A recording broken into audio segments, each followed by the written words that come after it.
Today, Robert is going to discuss understanding the donor journey. It's a very popular webinar, clearly a subject people are interested in. So Robert, go right ahead. Great. Well, thank you so much, Heather. I appreciate the intro. I'm going to dive in because there's a lot to talk about, and I'm hoping that this will all fit within 45 minutes, but we'll give it the old college effort here. First of all, just to let you know who I am, I have been in the industry for quite some time and have been in the consulting world.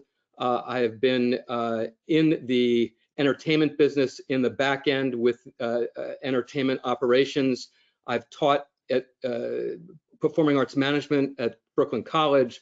I'm a trustee of Emerson College in Boston, work on other boards, and I'm heavily involved with Rotary International. I'm slated to be district governor of my district in 24-25 in Southern Connecticut, and I've been working with Eventgroove for the past year and a half, and I am excited about sharing this story with you because it's very, very personal to me, the donor journey, what is also called the customer journey or the patron journey.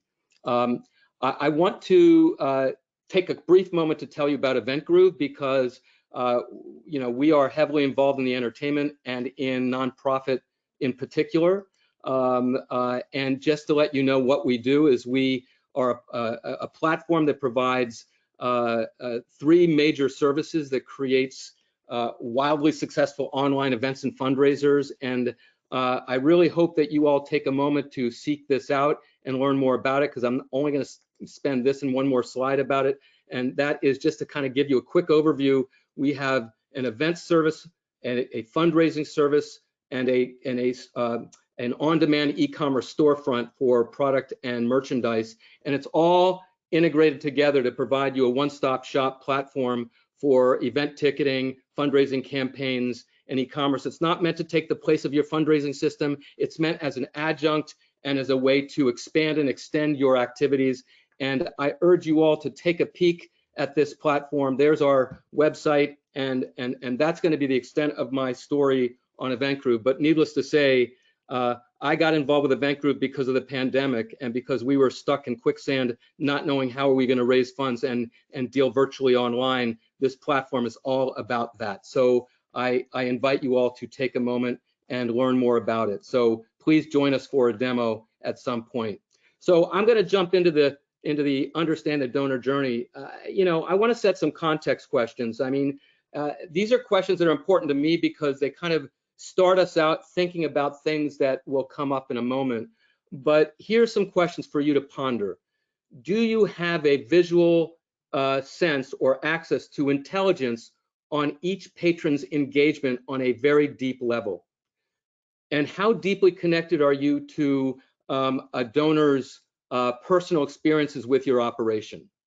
And are you aware of how often your donors engage with you, specifically the myriad who give you give to you once or twice a year on a donation level? Is your nonprofit inspiring donors to really actively engage through your mission and your programs? And lastly, are you really focused on the stewardship opportunities that drive increased engagement? To me, these are really key questions because they all point to a final question, which I think is really key, and that is, are we leaving money on the table?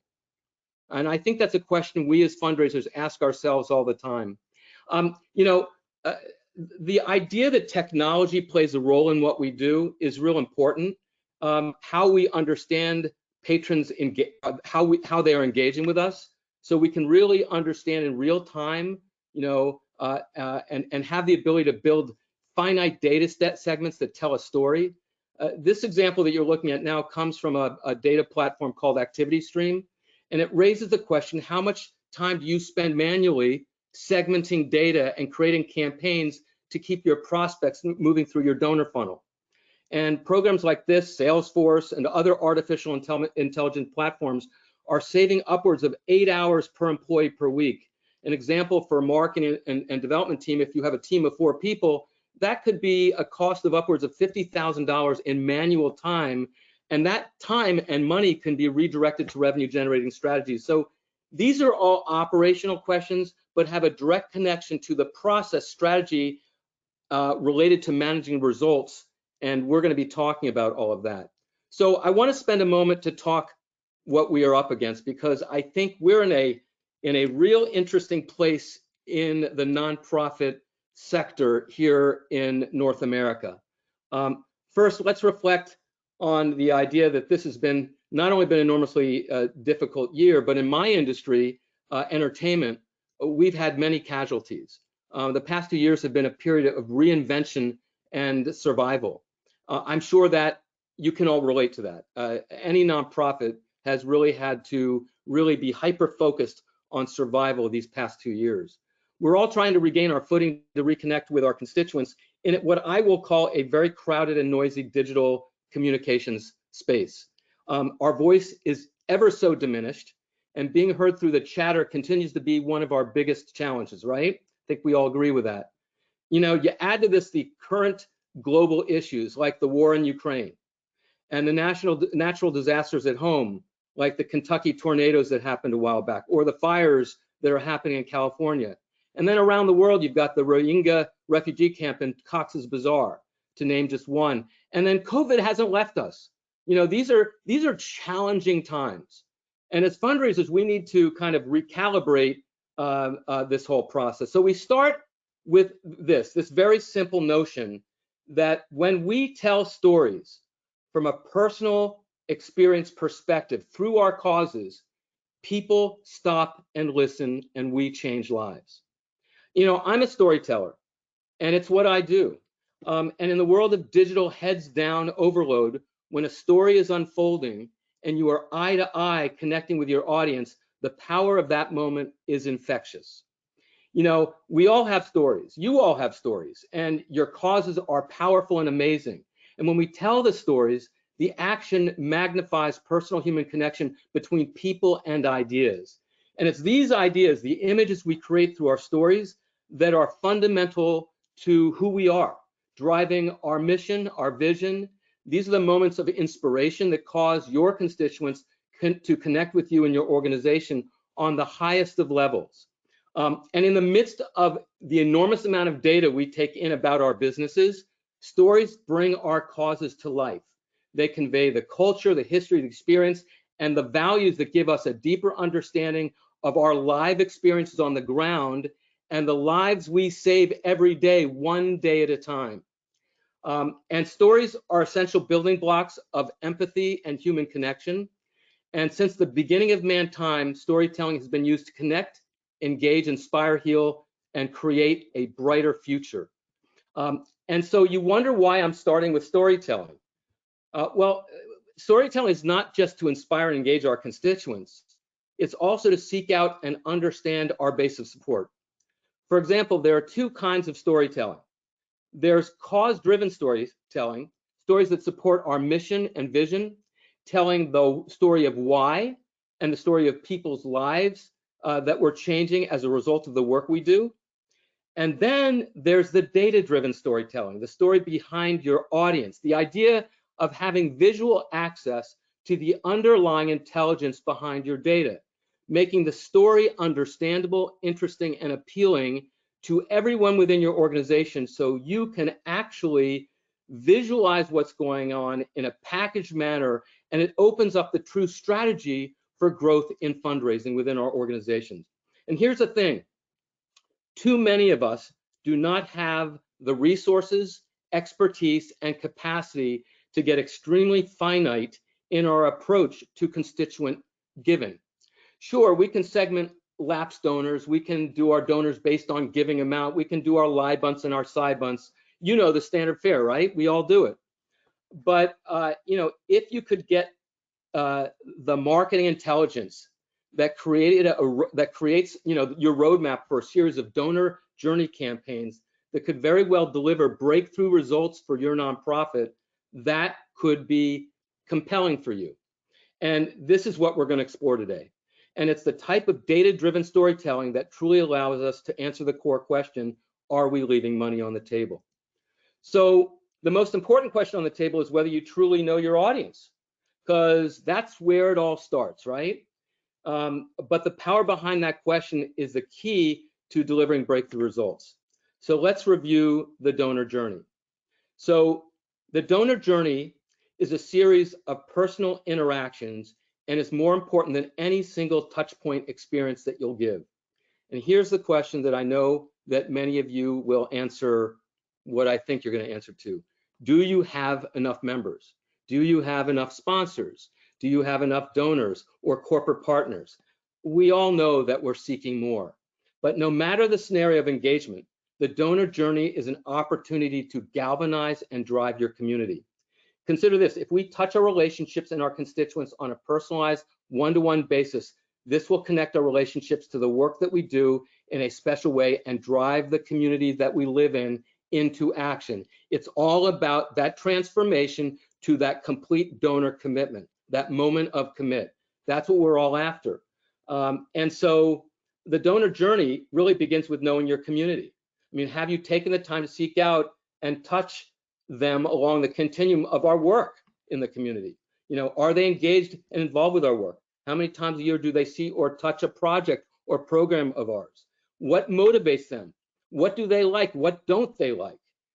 At the end of the day, it's about empathy, putting ourselves in their shoes and our getting to know their ideology, understanding what drives their core beliefs and desires, because it's that personal information that allows us to manage change and growth. And it's getting into relationship with them, and it's understanding their needs and desires, the desires of existing donors and the needs of existing donors, lapsed donors, our businesses and our corporate partners. And if we can listen, and if we are in relationship and connect to them to the causes and values that we propel out there to the community, then we are opening the door to opportunity and engagement. And so from my vantage point, it is extremely personal. I mean, you think about it, the time that a prospective donor or current donor or lapsed donor or sponsor or business community partner takes out of their life to commit to spend their time, their money, and their resources with you, to attend your events, meetings, and fully engage and donate, that time and those resources are extremely personal. And we know that emotion drives decision. So it dictates how likely people are going to be advocates of ours and share our story. You know, that's the most powerful thing, that the ability to get people to share and allow it to go virtual to the world. At the end, that's their, whether they'll have the ability to engage with us, and that emotion is core to that. So the donor journey is there, and there are several facets that we need to review so that we can map the strategy and begin implementing the donor journey. So let's jump into that. So there are many different ways to do a donor journey or a journey map. You know, it's a one-size-fits-all thing, and it doesn't. There are many names for it. You know, the customer journey map, user journey map, user experience map, user touch point map. There are 9 key steps to a journey map. So here they are. So you've got to have goals, right? We all have to have goals that drive where we're going. They have to be, you know, the SMART. We have to be strategic, you know, measurable. The whole idea. We need to be able to gather research. We need to understand the community that we're dealing with, and that'll reveal itself even more in a second. We need to be able to list our customer touch points and sales channels. How do we touch our community, and what are the sales channels in which we do it? And I use the word sales kind of in quotes because it's really the digital channels, that I'll call it digital or analog channels that we use to touch our community. And then we have the ability to develop and conduct what we call an empathy map. An empathy map, which we'll get into in a moment, is really, really important because it allows us to get under the skin of our constituents and put ourselves in their shoes. Empathy is a huge, powerful tool that if you use that drives giving. And so we need to put ourselves there. We need to be able to brainstorm the journey from the customer lens. So that ties to the empathy map, but then we got to take that and we need to project out, and what does that journey look like? What are the highs and lows? Where are they going to run into pitfalls, and where are they going to be successful with us? Then you have the affinity diagram, and I call that the persona. This is probably one of the most parts of the stepping process here, because it allows you to create the story of a customer segment. We're going to get to that in a moment in more detail. You're going to sketch the customer journey. You have to be able to sketch it out, whether it's on a piece of paper or a napkin or on the wall of your office, which I highly recommend. The power of sketching that customer journey and then refining it and digitizing it is what brings it to life. And then you shout it from the mountaintops. You let your board know, you let the community know from each spot in the journey what's going on, and you really allow that to be your storyboard to developing that engagement along the continuum. So I hope that that makes sense. To give you some visualization of this, I've got a visualization of an example of a journey. You can see that I don't know if you can see my cursor, but this is the think and feel. That's the empathy, and then you get down here to actions. So this is the action row, and then you have touch points and devices. What are the things what are the channels they're going through? And then this is the people and the engagement. So we're going to get more into detail with this. You can see a closer view of this. But it can be, you can use stickies, you can use whatever you want. There are also digital tools that you can use online. Salesforce has got a great one called Journey Builder. For those of you who use Salesforce, I'm a huge Salesforce advocate. But there are other tools out there like Miro, and there's tons of them out there that allow you to really collaborate with your team in a really, really beautiful way. But we're not going to get into that. I want to kind of get into the idea of audience, because we all have our primary and secondary audiences. Customer segmentation is that data-driven process of finding predictable patterns and behaviors in your target audiences. And you need to understand what your primary and secondary audiences are. So that's number one. The second thing, the more you have in your data arsenal to provide a perspective of your audience, the better. This is Prism. And for those of you who have not touched this before, there are 66 lifestyle selectors that make up this data set, and each provides a psychographic perspective of an audience segment. I love Prism because it allows you to look at these pictures turned into what they are, like upper crust or blue blood estates or movers and shakers or new empty nest or country casuals. They all of this means something. So if you were to take the Prism database and overlay it against your database, everyone would fall into one of these 66 lifestyle selectors, and you could use that as a way, as another data point to segment out your audience and to understand them. And by the way, from a psychographic standpoint, it's not just the demographics of age and gender and ethnicity and all that stuff. It's also, what car do you drive? Where do you shop? What's your, where are you living, and where are you likely to live? And it's those kind of, people that look alike that allow us to come together, and that's the segmentation part. So that's important.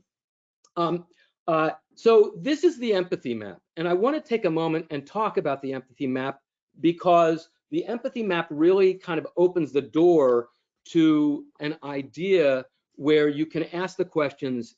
I hope that you can all see this, but when you say think and feel, what do they dream of? What is their ambition? What makes them feel bad and good? What do they want to change? What frustrates them and what motivates them?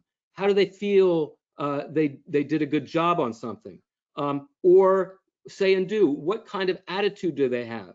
What does their environment say and do? What do they talk about with their colleagues? What do they do in their spare time? What does their day look like? Or hearing, what do their friends say? What influences them? Which media do they? You get the idea here, right? So this is not done in a black hole. You're going to sit down with perhaps a focus group, maybe one-on-one or in small groups, with people from the market segment that you're interested in doing your donor journey with, and you're going to find this information out. This is research. If you haven't done this kind of research, the power of this research is absolutely essential to the donor journey. And then the big part is, what are the gains and what are the pains? What does this target audience want to reach? How do they measure success, desires, needs?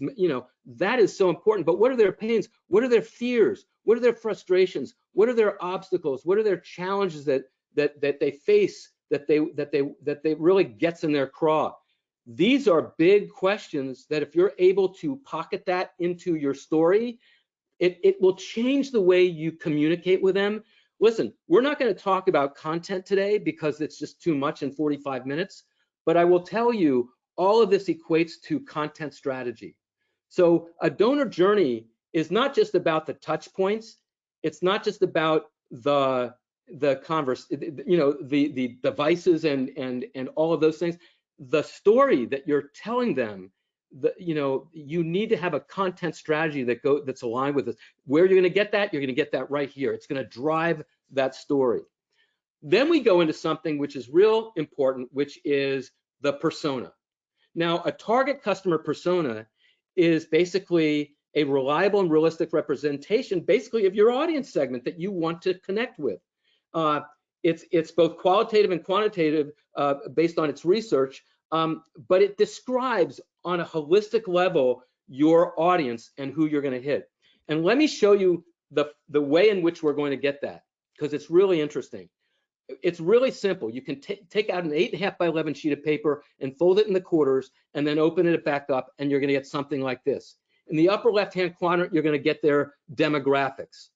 In the lower left-hand corner, you get their demographics. Upper left-hand corner, you're going to tell a story about them. In the upper right-hand, their behaviors. In the bottom, their needs and goals. You're going to just do it very simply. From that, you're going to turn it into something like this, which is a persona. What is the persona? Young community professional. Nurture your tribe is this individual's mantra. And it goes on to talk about it's a woman age of 25 to 35. What's their personality? What's their motivation? What's their preferred channels? What brands and influences do they have? What are their frustrations and fears? What's their bio? I'm a senior social strategist who guides brands with their social media image and content. I work on everything from developing a content strategy to determining brand's voice. And so it talks about what she does. But that's just one. Here's another one. Couple cruising to retirement. Their mantra is spend more time with friends. And they're family oriented. They're active. They're stable. They're loyal. They're intelligent. They're disciplined. A different set of motivations, a different set of preferred channels, a different set of brands and influencers that all will drive how you do your donor journey. And the last one is family man in prime of life. So this is do not settle for good enough. Career-oriented, competitive, positive, dedicated, intelligent, strategic. And again, their motivations and preferred channels and brands and influencers and fears and frustrations are totally different than the others. When you start putting this together, and I think you all kind of get a feel for this now, it allows you to then say, okay, we have finitely described this. Now, how do we get this data? Now, hopefully, you've done the data research first that has driven you to this. Well, you've decided that, 38% of our audience is made up of couples cruising to retirement. So that's what we need to focus on, because as Seth Godin states, and for those of you who don't know Seth Godin, he's an entrepreneur and a motivational speaker and a fantastic marketer. He talks about tribe marketing, where around every organization, there are disparate tribes of people that look alike. If I send a message out to this tribe, if I send that same message over here, it's going to be totally not felt the same way. And my ROI to this group where it resonates is going to be much higher than if I use that same language to the other group. It may not do anything. That's why we have to match the pitch with the prospect. And that's why this conversation is so important. We are crafting our dialogue and our content strategy around the prospect, and we're making it very, very specific. Be very, very specific about how you do things. So there you go. Now, let's talk about donor journey scenarios. This is really important. So you're going to develop scenarios for each donor journey. And these are just a few. And what a scenario does, it's basically taking the donor, the persona, right, that we just looked at, and we're now giving it look and feel. So here are a couple of scenarios. Increased engagement from digital social targeting. So maybe we did a lookalike program from the, cruising to retirement. And we're trying to find people that look like that person to get them to engage in our organization. We're trying to get new acquisition around that donor persona, right? So that's an example. Or first timers, women ages 25 to 45, we want to increase their same thing through digital social retargeting. Or go down to existing constituents, known repeat visitor, distance from venue less than 10 miles, and offering something or random acts of kindness, which we'll talk about in a second. And our whole goal here is to increase revenue by converting repeat visitors to new donors, right? So there's a constituent base that we have we all have this, of people that have touched us locally that have never given. How do we turn them? They know who we are. How do we turn them into new donors? And then the bottom one is one of my favorites. You think about the top 1% of your constituent base that have a high lifetime value, that top 1%. How often, and listen, I don't know what they are, but let's just say you have 300 of them. That's 300 people. Well, I don't know how big of a staff you have, but being able to manage 300 people for a staff of 2 or 3 is not an easy thing to do when you want to do a really high level personal, campaign that really blows it over the top for that top 1% and gets them to increase their giving. So you need to set your scenario. You need to be very specific. And I have this column on the right that says ROI, return on investment, because we don't know it yet. We have to project it. Now, I didn't bring that into the conversation today because I will tell you that from my perspective, the ROI on a donor journey could be 20 to 25 to 30% higher than your current activation level. I want you to think about that. If you're not doing journey management, you are missing out on an opportunity to increase ROI on your direct appeals. And that's because we're being very personal. And when you're personal and you're matching the pitch with the prospect and you're doing it in an organized way, the power of ROI goes up. And it's not only ROI on just the global basis. If you're doing any digital marketing, the return on ad spend, or ROAS, which is one of the metrics we use, is also very high. So I hope that resonates. We're going to move on.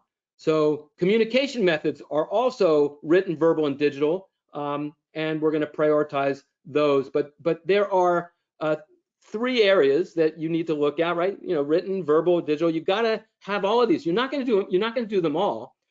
These are the touch strategies, right? These are the devices or the channels we're going to use to get to them. But you got to pick out which ones you're going to use, and they have to be all there. Now, if I have a young audience and most of my constituent is young, I'm probably not going to go into the written one pretty heavily. I'm going to go to digital and verbal.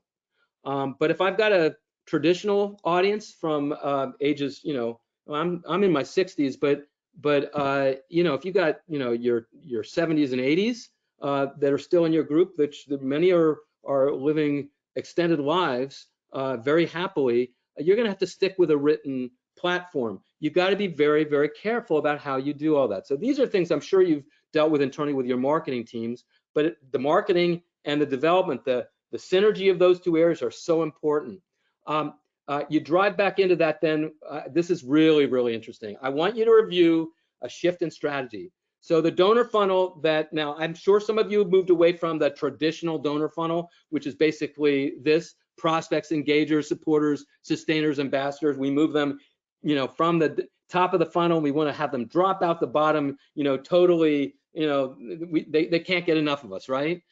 That's the traditional nonprofit funnel, right? So the interesting separation of this is you have stages are defined by the model according to a static plan. Communications are pushed out on a predefined schedule. We do monthly newsletters. We do monthly communications. Channels and delivery of content is fixed. This is the way we do things. Communications, they'll definitely be personalized with certain dynamic content, and communications content is independent of donor behavior. And that's the big difference, because the donor journey paths are laid out to accommodate a variety of behaviors. It's all based on behaviors. It's all based on where they sit in the behavioral pattern, the psychographic picture of that scenario and that market segment that we've identified as important. And communications are delivered based on that behavior in near real time. And the donor preferences are honored with regards to communication channels with frequency and recency and a content strategy that's really, really clean and effective. And nearly every aspect of the communication is personalized. And donor behavior such as opens, clicks, and donations can alter what you do later. And it could be very fluid where you might see something happening slower, so you change the way you do things to speed up the impact. So you can react very quickly in a donor journey, whereas in a donor funnel, you don't have the information to react because it's very static. That's a distinction between the two, and I wanted to make sure that you had that. So let's move on. I want to now build a story. So let's look at an actual donor journey. Let's see what that way. Now, I've done it for you, but just to kind of see it in action. This is a donor journey, couple cruising to retirement. We hold major positions in the professional managerial business world, and we are at the pinnacle of our careers. We brought our children up in a good middle-class community, giving them the best of everything, leading them to their active young careers with all the means for them to be successful. We are now looking at the latter half of our lives for a pathway to financial freedom and the ability to be mobile and active as we continue to learn and experience life. By the way, this is me. This is where I am in my life. So we have different areas now. We have awareness, consideration, research, intent, first gift, repeat donor, transformation. Always after transformation. Now, that series of stages is totally user definable. I made that up. That was mine. So you're going to sit down and reimagine that for your team. Now, each one of those means something, like awareness, initial touch, consideration, engagement, consideration, opens possibility, research and review for possible engagement. Intent, resolve is formed and set in motion. Action, ignited with first engagement. Action with results drives continued engagement. And then multi-tiered impact and stewardship drives long-term transformative change. So that's kind of what I've kind of developed here for this story today. Now let's look at the inside as the unique thing. So what happens? Let's go to the storyboard. So a friend invites this couple to a service project in Rotary. So you all know Rotary, right? I use Rotary because I'm heavily involved and because most everyone knows something about Rotary. It's personal, and the people were surprised. And this is from their voice, we had no idea of the scope Rotary has in the world. So they learned from that invitation. The next thing was they visited a Rotary website after volunteering at that project to find out more because they were just totally surprised and intrigued. And now we're on to the digital side of things, and they really like their new focus on the planet and the environment, which Rotary now just launched a couple years ago. And then they watched a video on the history of polio eradication and saw the Gates Foundation engage, and they were really blown away by that. They saw a video that moved into that channel, and they were inspired. Now, these thoughts and emotions, I want to stop here because these emojis are real important. You want to bring this kind of visual aspect to what you're doing so that you can tell a story visually in the storyboard. I mean, I think about this on the wall of your office, a wall that you've painted with that marker that will accept the dry erase marker, so that you can write on the wall with a marker in all colors. And I know several companies that I've worked with that have gone to that, and it's fascinating. So being able to draw the happy, sad face and the intrigued and surprised. But continuing on, they learned about joining a club from a friend, and they reacted to club engagement, and it was personal, and they were confused. Do we need to join a club to engage and participate and donate and all that stuff?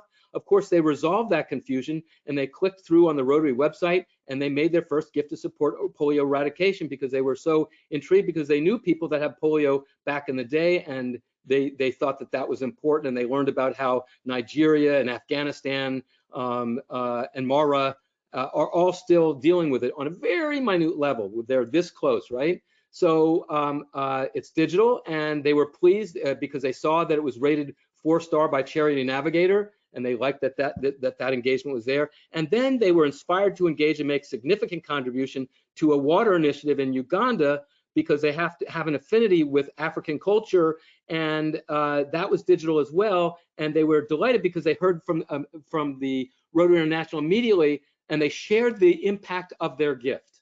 They shared the impact personally to them, And from there, they ran into a challenge because the club kept asking them to participate in so many different things. But of course, they were so overwhelmed by everything else. They saw the impact of their gift from the water project, the benefit to the community, the fellowship, that they joined the club, and that became very personal, and they fell in love. And their gift of $10,000 turned into a $100,000 global grant that brought fresh water to villages in Uganda. So that's the story. Now, very interesting. That's just one example. So let's look at another one, just really, really briefly. And then I'm going to take you on a deeper journey that's more intricate. So here's the young community professional, and we're using Habitat for Humanity as our story. So once again, same trajectory of the donor journey stages, but this one has tagged via Facebook about a local build of Habitat. And it was, and she was intrigued. She saw the Facebook post of Habitat and building a home for veterans. And she was intrigued because her dad was a veteran. And she saw that on Facebook. So she visited the Habitat website to learn more. And she was very surprised with the scope of what they were doing to change lives in the local community. And that was digital. Then she saw info on the local build. It activated her interest, and within seconds, she received a personal note to join the local build that she first got tagged with, and she was blown away. Wow, they really reached out to me and wanted me to take part, and she was activated via a personal email. And then she was impressed with the initial response and went to the local build, and she was pleased with that, decided to go to the build, and was impressed by the care that was taken at the build, but also the personal connection to her. And that was via Facebook chat. And then after the build, she received a personal thank you, a review of the impact. And then she was so impressed, she made a gift of $100. Now, she's not an elderly person, so she's very careful about the money she spends, but she gave $100. And their immediate attention to my engagement was important to me. So that was important. And then she received a plethora of weekly info on Facebook and Instagram, and she was invited to the move-in with a vet's family after the house was finished. And that was through a mix of social connections because of those connections she had already with them. And she was delighted. She heard from them about the other projects. It felt like she had found her home. That was impressive. She felt like she was connected in a level she'd never been connected on. And so she was moved by gratitude of the veteran's family when she went. She saw her place and her impact. She gave $1,000, and she was so appreciative and how she was brought in the fold that I saw this as making an important impact on me, as my dad is a veteran. And that was all via the personal connect. So I hope you're seeing the story here. This is kind of what it's about. A couple other quick things before we get into this. I want to talk about this whole thing I brought up earlier called random acts of kindness. This is so important because within every cursory overview, there's a parallel journey at the heart of the journey, which is random acts of kindness. Anytime you can create that wow factor during a journey, you increase the stickiness of your brand and grow engagement. People love to be acknowledged and surprised. Even the littlest things like going to the theater and finding a rose on your seat with a note of thank you will create an impact. Think about that one. Build this into every aspect of your donor journey. And we're going to go through a very, very detailed donor journey right now, kind of to bring this to a close, to kind of give you a sense of this. So, and then we can go into questions. But this is all about the patron transformation. So there's a very distinct number of facets involved in this. So let's kind of take you on a picture of this. First of all, the empathy map. This is a real empathy map based on this person, Susan, who you're going to meet more formally in a second. You can see her think and feel. Life is a constant battle between work that is affirming, rewarding, and creative. I mean, all of these areas, and we created the pains. Her pain is she's impressive works by peers just as likely to make her doubt his own. I mean, the point is, it's all sitting here. So you've got that. So there's the empathy map. Then we go into the persona. So this is her persona. So you can see her brands and her influencers. You can see her channels, her motivation, her goals, her frustrations, her behaviors. This all came from the empathy map. And that's Susan Marshall. And her mantra is be the change. She's a 42-year-old bank branch manager, married with 3 children from Glendale, California, Caucasian, and that's where she's from. Now, I've based everything on this particular persona, so we're going to move her to Bozeman, Montana, because that's where this one is set. So let's move into it, and let's kind of give you the picture. So there she is. She just moved to Bozeman from Glendale, California. She's a 40-year-old mother of 3, theater enthusiast, planning a family theater outing to get into the community. On her to-do list, get theater tickets for the family. So what does she do? She goes to Google and she Googles theater in Bozeman, Montana, and she starts her journey with Google. From Google, what comes up? The Lab Theater, and she finds the Lab Theater in Bozeman. And so she clicks on the theater and she immediately goes to the theater's website and she finds a production of Romeo and Juliet playing, and she loves drama. Now remember, at this point, she's anonymous. She hasn't done anything. So that the only thing that people know on the back end within the Google Analytics, the Google Analytics 4 or Google 360 is that she's anonymous. So and she's female. We learn some things through gender enrichment. She has interest in theater and fine arts. We know that. We know she likes drama. We know she likes Shakespeare because she's sitting on the Romeo and Juliet site. Since this is her first visit to the website, she's not created an account.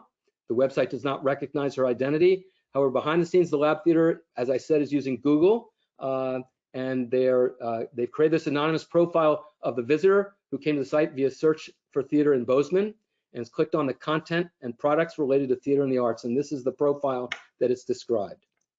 So what happens is, while it's great for the Lab Theater to have that information in anonymous, which they can use and personalize subsequent visits to the website, it'd be better if they had the information. So they create a pop-up for her to sign in and make an account.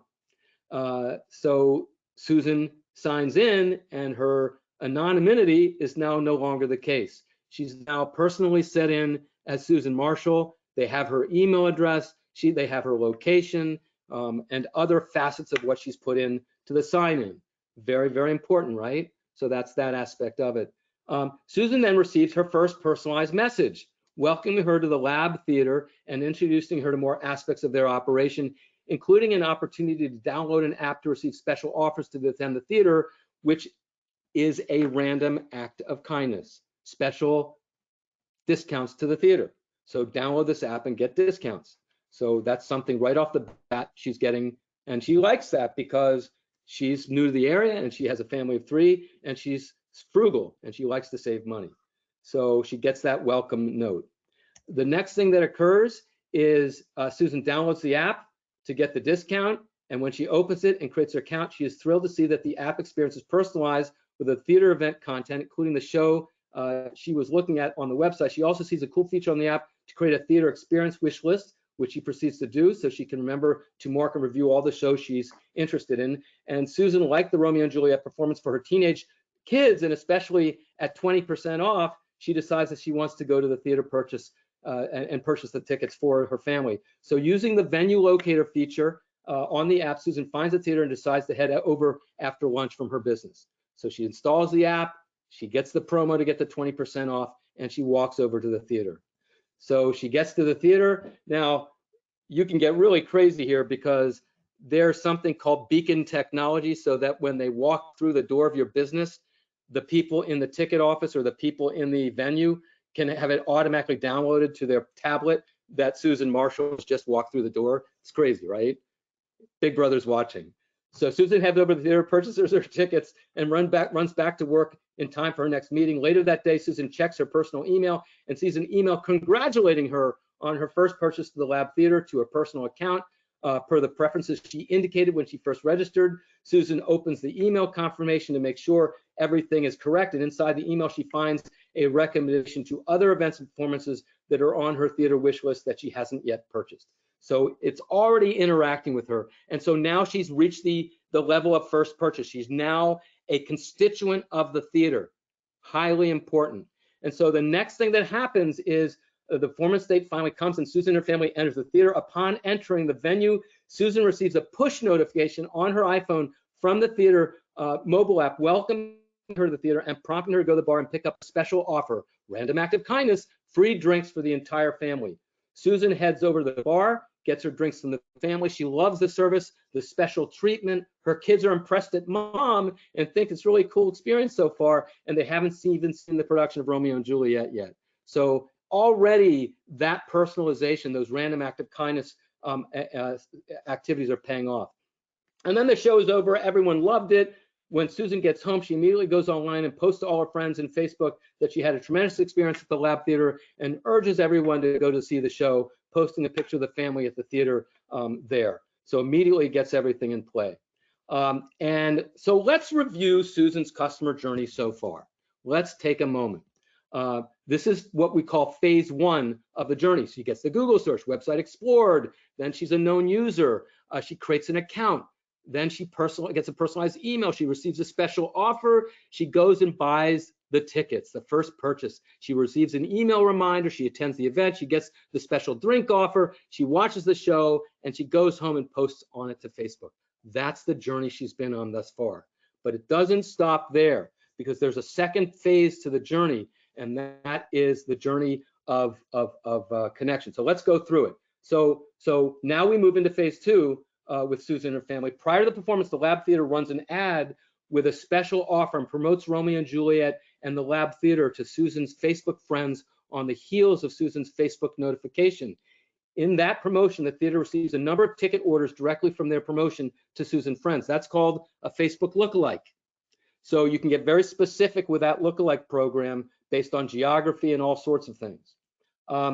As Susan and her family are walking out of the theater, they receive an email in their inbox thanking them for attending that evening's performance and suggesting that they check out the next production in the schedule, 12th night. They also receive a survey to complete that, to get their feedback on the event with a special 50% discount offer to join them again at the theater.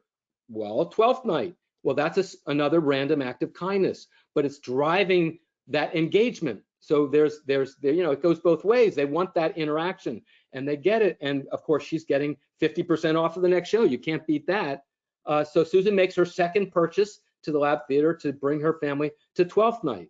And then soon after, the Lab Theater sends her family a special offer of appeal to become a formal member of their community. And so now there's a membership appeal, but they base it on the fact that she's now engaged twice, which is real important. Because I always like to say, if you get them once, great, but you get them a second time, you have them for life. And so that's the engagement strategy. And so I'm almost close to wrapping up, Heather. So Susan immediately joins and receives another special discount with her new member benefits and purchases tickets to the holiday music Les Miserables. So on the heels of the membership and purchase of the holiday musical, Susan received a personalized end-of-year donor appeal in the mail and via email, inviting her to engage with the theater. She also receives a phone call from the development director introducing themselves and letting her know how much they appreciate their involvement so far in the theater. And the development director has done some research through integrated wealth engine and subscription inside their CRM that shows that Susan and family have a capacity to give it a very high level. This is the beginning of another level of personal engagement with Susan and her family. And Susan ends up contributing $500 and now is in a core group of theater goers to the Lab Theater who are being cultivated for a series of major gifts for the upcoming year. And therein lies the movement of the social journey. And so now the second half of the journey is research and retention. The Lab Theater runs the ad promoting her friends. She receives a survey, receives a targeted 50% off offer to see another show. She buys a second show, 12th night, new member appeal goes out, recurring membership discount, random act of kindness, repeat purchase. She gets a backstage tour with that. I didn't bring that up, that was there. Then she gets a customized donor appeal. She makes a $500 donation, major donor random act of kindness, and eventually we hope that she'll become the loyal customer. That's the trajectory we're after.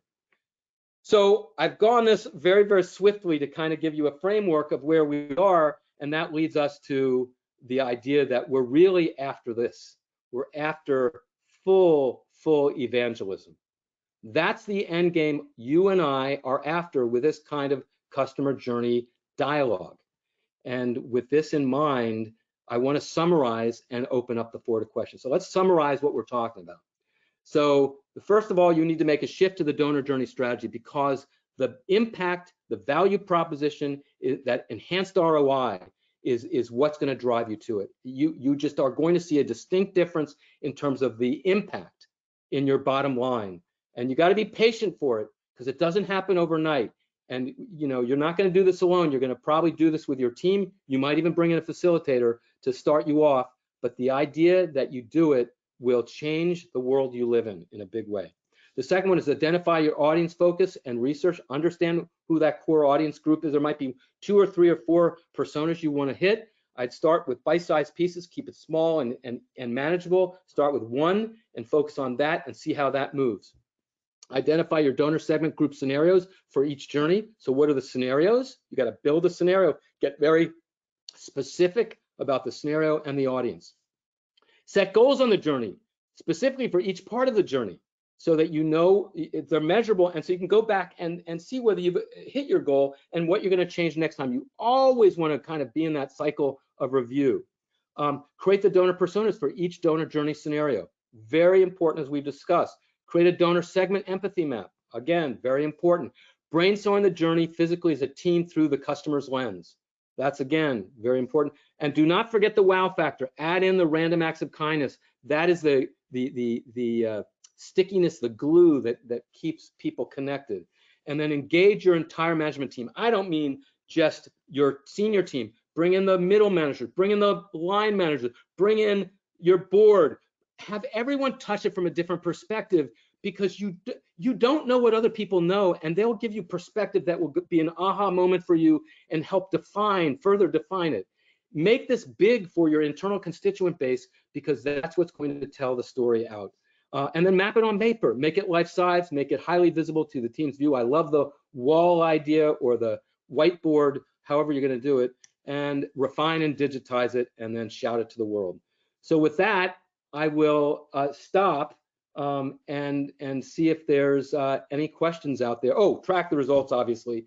Make sure it's measurable. So we talked about that. All right, awesome. Thank you so much, Robert. You bet. Definitely tell you're very passionate and knowledgeable on this subject. And a lot of this content was just completely new to me. Like, it's new. My head was a little bit full. I was kind of like watching, going, oh my gosh, like, whoa, how do you do this? So kind of coming back to nonprofit tech for good and kind of the focus on text, I'm going to ask some very basic questions. Excuse me if they're too basic. But when watching the donor personas, so let's say, for example, the young community professional, and she saw Habitat for Humanity tagged on Facebook, then she visited their website, she subscribed to their email, went to the local build, gave 100, and then got more inspired and gave 1,000. What I kept thinking was, what kind of software is tracking all this? And is it a CRM, or is there a donor persona like app out there that's built in that we can add to Salesforce or something like that? Like, because I'm thinking about a lot of small and medium-sized nonprofits of like where, let's just go to the very basic ground level. And they're not, I can't imagine they're manually typing in her donor record. She visited our website, so like, how is that automated? What software powers that? Yep. Well, I'm going to start by saying this. I know, listen, I've worked in small nonprofits. I worked in very large nonprofits. I will tell you that if you don't have technology, you can't do it. So there's got to be that commitment, and that's what this whole conversation is about, right? So right. CRM is critical, and in that CRM there needs to be a donor, a constituent base. You need to have the ability to give a gift within that CRM, within the whether it's Blackbaud, Razor's Edge, whether it's there's so many iterations, Bloomerang. I mean, I could go on and on. But then within each of your platforms, there is the ability to, that's where you're going to set up your persona, your segment. And you need to have, each of these platforms have their ability to do the kind of detailed analytics of the picture, some better than others. But I'm heavily involved with an analytics platform now that is real time, that is digital and and I guess to answer your question long term, you're going to have to use what you got, and you're going to have to do your best. And the hours you spend, the manual hours you spend putting it together, I would keep it simple as best as you can for the smaller nonprofits, and identify the key metrics you're going to track and use that as your baseline. If you have the ability to bring in and utilize a much broader based system, you'll get more. But I will say, Salesforce Essentials and the Salesforce Power of 10 gives you Salesforce at a nonprofit level very inexpensively on a vanilla level. Now, it costs to build it out, to customize it, but the tools are there. And so I think there's, to answer your question on another level, there is a distinct focus on, if you're in your nonprofit, if you don't have the technology platform that's going to give you this, you need to rethink your technology. And you need to go to your board and say, you know what, if we're going to grow, we need to have the tools. And so we need to talk about how we're going to get the tools. And it might mean we need to raise money to get those tools. And I got to tell you, there are foundations out there, Citibank, Bank of America, corporate foundations, and nonprofit foundations out there that will give you the money because they want you to succeed. Does that answer your question?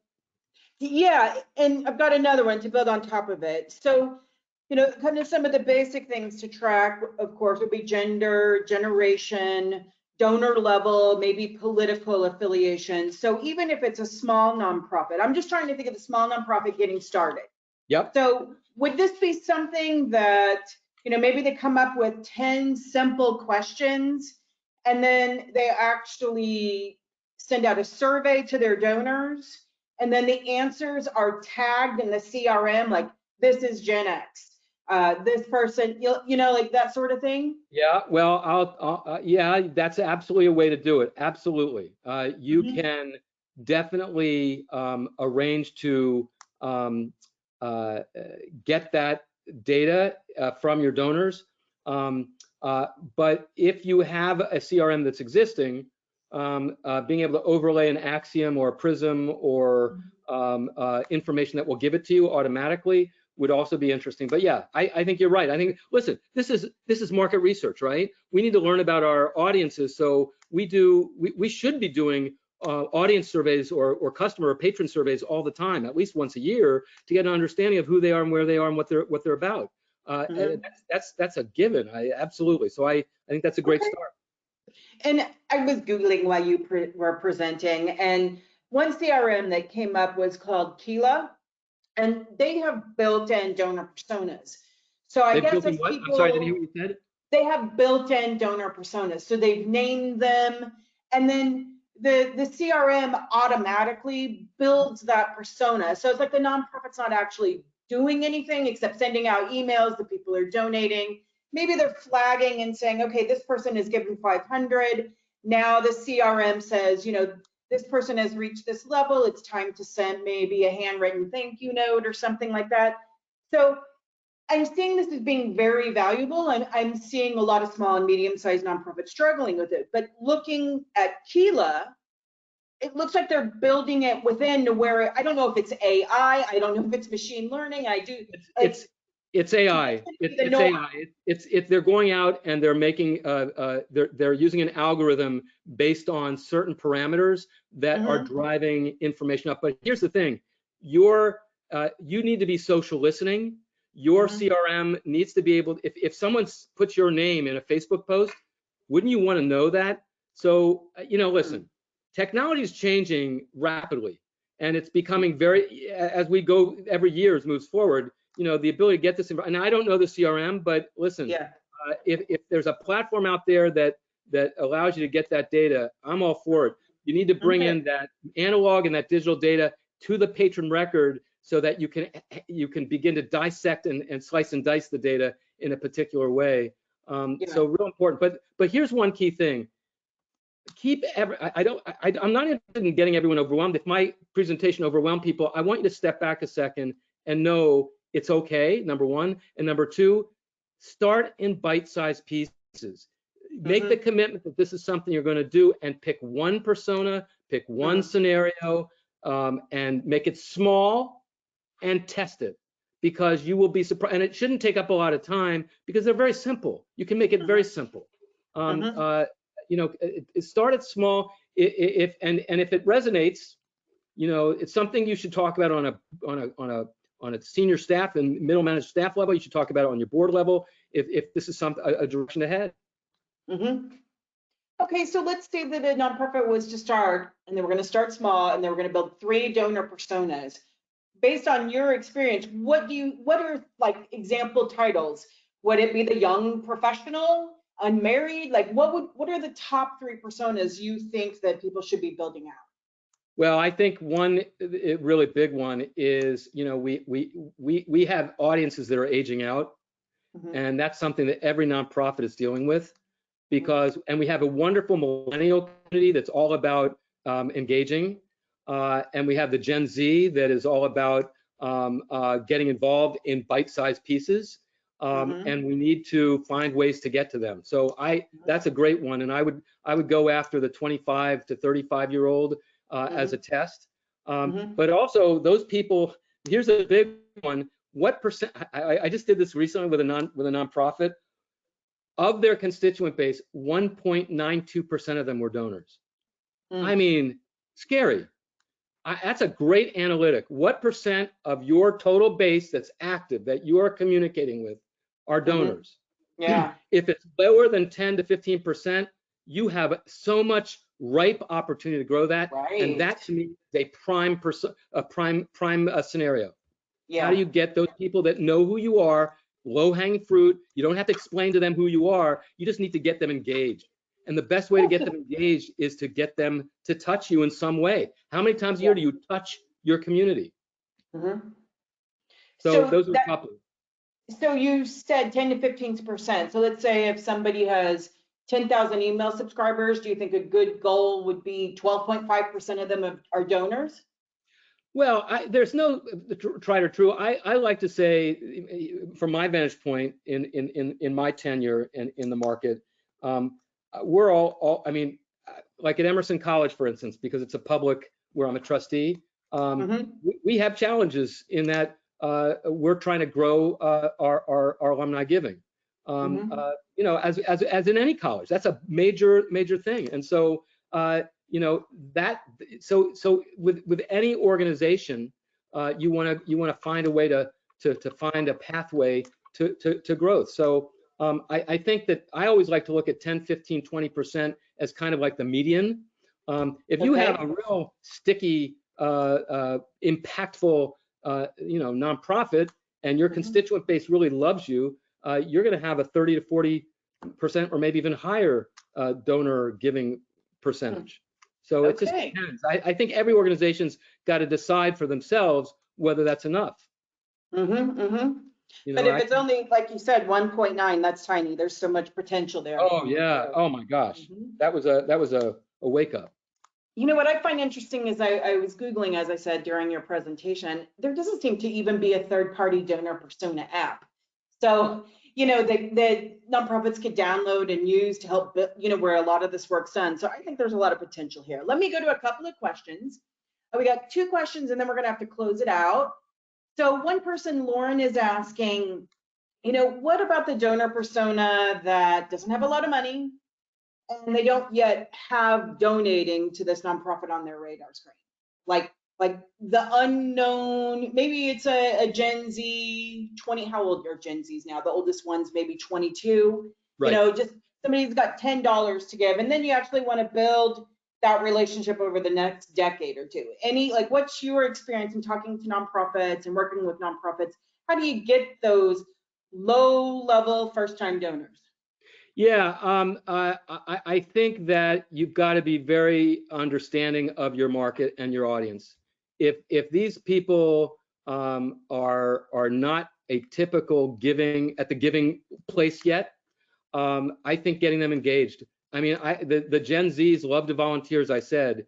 You get them connected, they'll bring in a group of people with them. They won't do it alone. Like, they won't come in by themselves. They'll come in with a group of 20 people, and that's interesting. So you'll grow, but you get them to come back and engage and volunteer again. Get them to keep coming back, and then once you have their information, don't overwhelm them, because you don't want to create churn.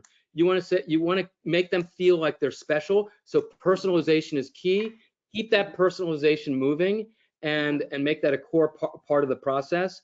And then always have that donate button there, and be compelling with the way you ask for the donation. And you can do it both verbally if they come to donate, I mean, come to volunteer, but also follow up. Always have that ask. That asks you to always be present in a compelling and visible way. Don't hide it, and be whimsical with it. Talk about the impact. The impact is so important.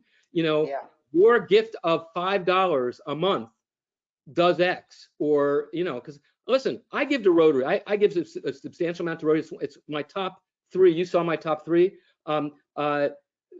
I give a substantial amount, and the way I give is I give it monthly via my credit card. I don't see it. It goes out the door. I just don't see it. That recurring giving is a new norm that is very powerful, because if I care enough, I'll just go do it. It doesn't matter. I just see it coming in, and I'm gonna pay my credit card every month, and it's done. Right. I was doing research yesterday. There's a great report that comes out every year called the M&R Benchmarks Report. It's been out for 13 years. Yep. And monthly giving is now officially the #1 source of online revenue. It was tied with email last year at 19%, and it's now monthly giving.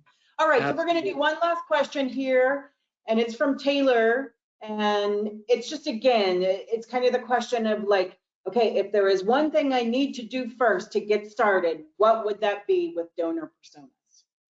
One thing to get started, commit to it. Make the commitment to it, because if you don't commit, you'll start it, and if you run into your first roadblock, you'll have, I'm not gonna, and you walk away. And what you don't understand is the value proposition of starting it. That's the hardest part. Once you commit, you're in the game, and you commit to, you get till your first one's done. Evaluate, and you won't stop. I will tell you, you'll find the pathway. And by the way, there are tons of people like, I mean, I do consulting. Other people are out there that do this and know this. All you have to do is call, and we're by your side, because we want to help you do it. And if you want to engage someone, you'll engage someone. But commit. That's the #1 thing. Who is it that said the head of I can't remember her name. This great quote. The hardest thing, I think it was the head of an arts organization, national arts organization. So the hardest thing to starting a strategic, hardest thing in doing a strategic plan is starting it. Yeah. You got to start it. Yeah. I'm sorry. Yeah. So we're going to close out now, but I know Jessica's also here. She's your marketing person at Eventgroove, and I'm just thinking this would make a great blog post. Like, what are the top 5 donor personas that you want to use to get started with, right? And their top 5 characteristics. All right, everybody, I really appreciate you. We stayed over about 15 minutes because we got a little bit of a late start, but that's always normal. Things like that happen. Tech is not perfect. And Robert, it was really nice to see you. Nice to listen to you. Thank you so much for your contribution. And everyone, a reminder that the webinar was recorded, and Eventgroove will send you a link to the recording as well as some resources within the next 48 hours. Okay, awesome. Thanks so much, everybody. Thank you all. Take care. Enjoy the rest of your day. Bye-bye. Bye-bye.